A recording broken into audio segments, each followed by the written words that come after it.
Zenghi aussi de faire son introduction, son mot introductif. Merci, Papa Total Bekale. Bon, vous savez, le sujet sur qui est Jésus est un sujet d'une pertinence importante.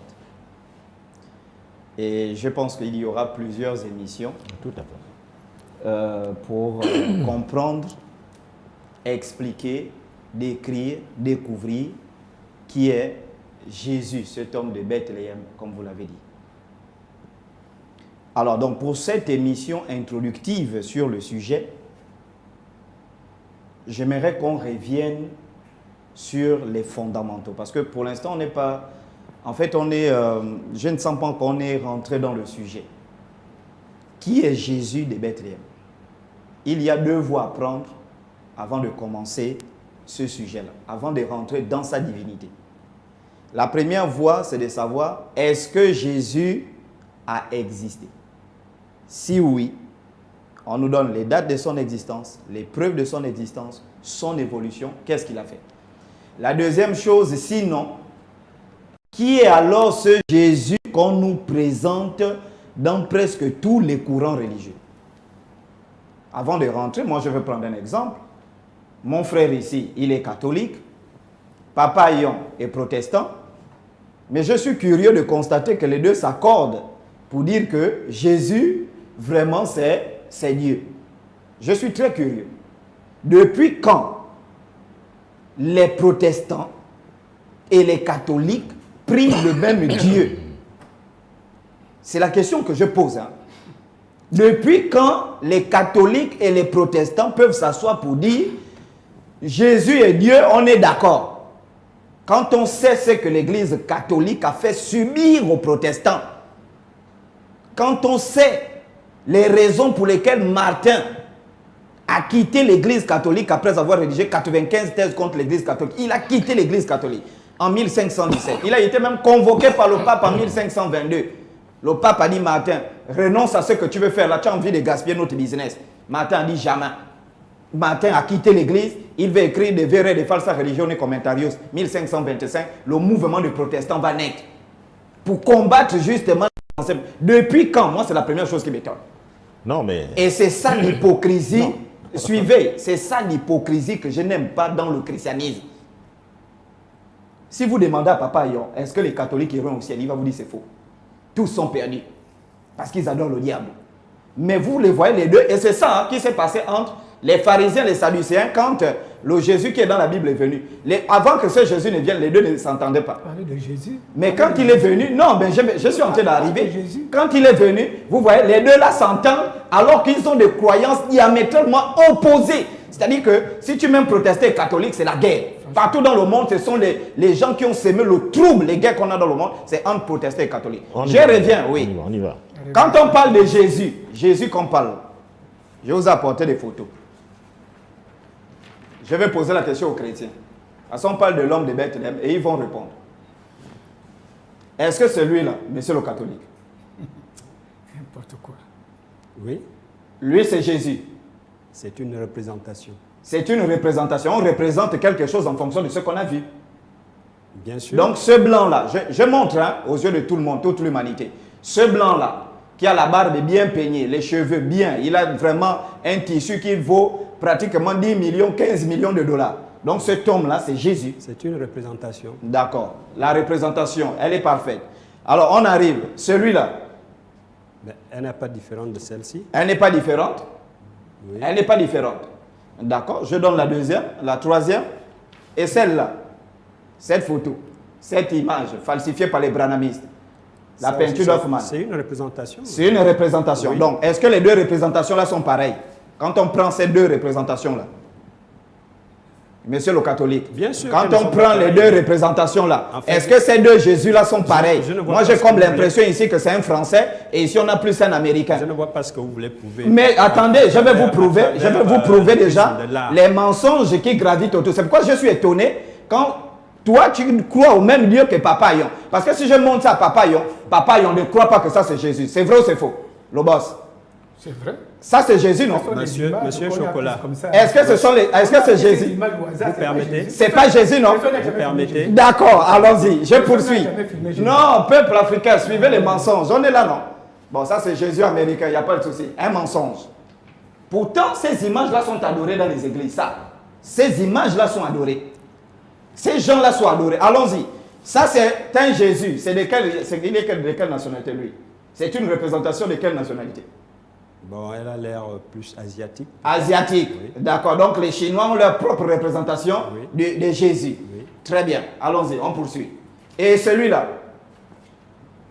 cette représentation, Ah, c'est pas ça. Africaine, c'est évident, non? c'est une représentation africaine. Oui. D'accord. Bon, si on fait toutes les... J'ai beaucoup, hein. Ici, on a même une représentation un peu plus bouddhiste, etc.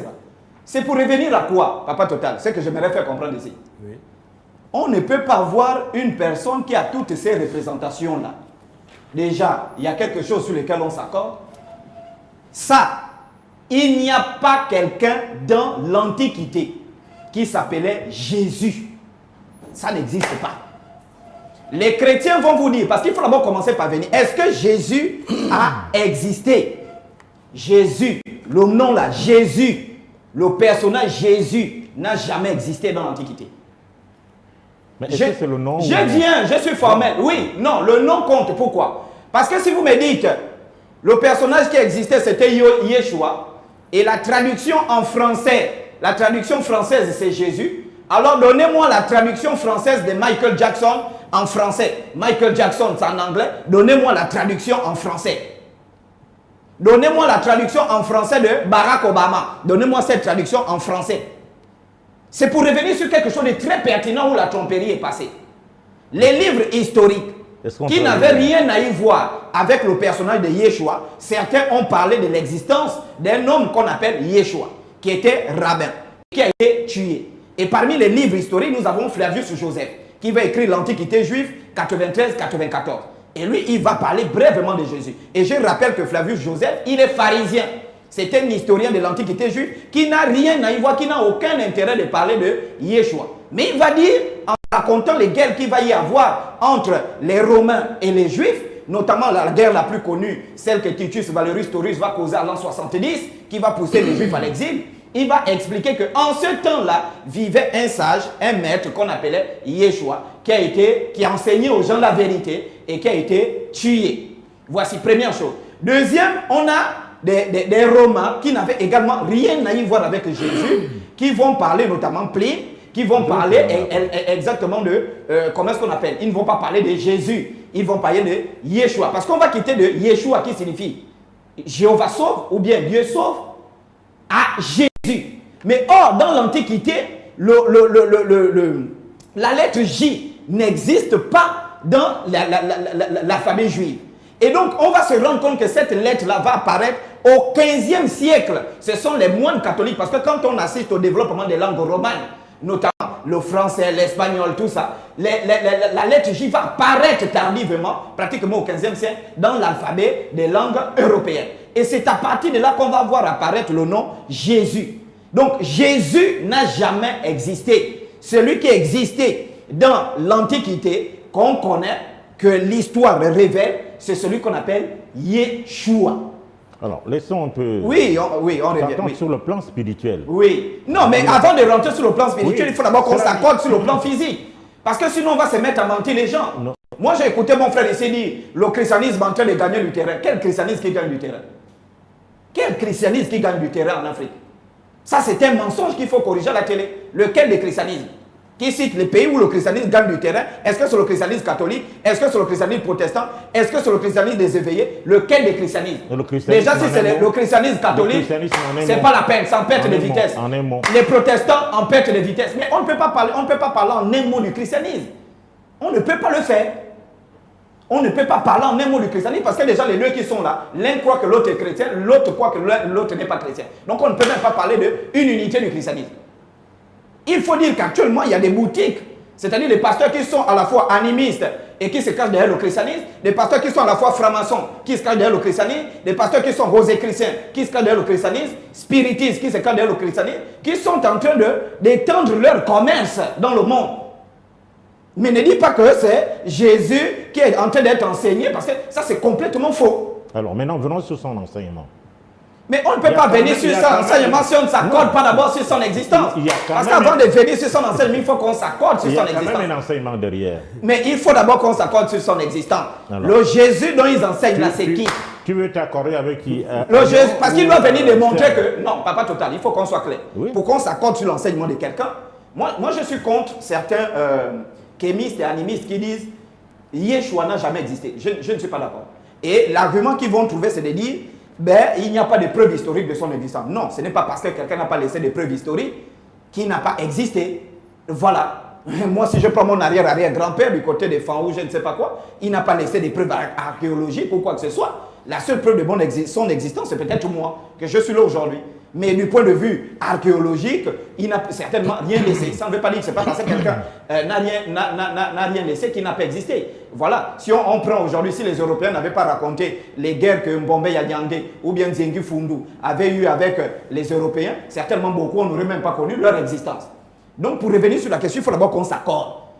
Puisqu'il n'y a pas quelqu'un dans l'Antiquité qui s'appelle Jésus, ça n'existe pas. Alors, pour toi, s'accorder voudrait dire quoi? Oui. Non. Oui. Quand ils disent oui, d'accord, c'est... Non, il faut qu'on s'accorde. S'ils me disent, il y a quelqu'un qui s'appelle Jésus dans l'Antiquité, parce que moi je démontre par des preuves historiques que le mot apparaît, Jésus apparaît au 15e siècle. Jésus, ça apparaît au 15e siècle. Première chose qu'il doit me démontrer, il y a quelqu'un qui a vécu dans l'Antiquité qui s'appelait Jésus. Deuxième chose, il doit me démontrer, s'il ne s'appelait pas Jésus, il s'appelait Yeshua. Comment on quitte de Yeshua à Jésus? Parce qu'on ne traduit pas un nom. Tu voulais la parole? Donc voici où on en revient. Je voulais